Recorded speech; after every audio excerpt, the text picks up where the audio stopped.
We grow organic produce, so mixed vegetables, about 20 different kinds of vegetables, as well as apples. The orchard's picked, the fields empty. Winter serves as a time for Chris and Yulie McGuire to prepare for next year's harvest.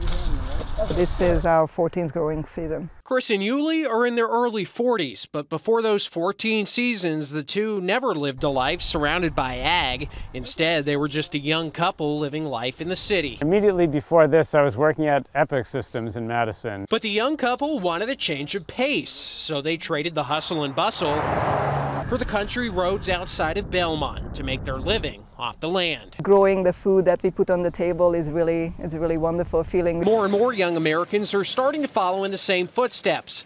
The USDA says the number of farmers aged 25 to 34 grew 2.2%. But the McGuires say it's not an easy path. One of the big barriers to starting for young people to start farming is the capital needed to buy land or equipment.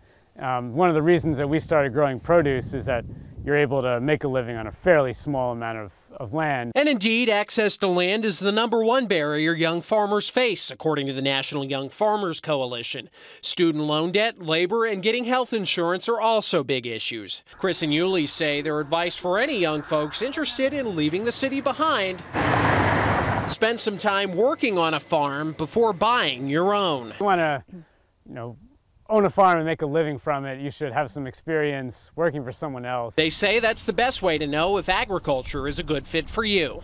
In the town of Belmont, Chris Gothner, WISC News 3.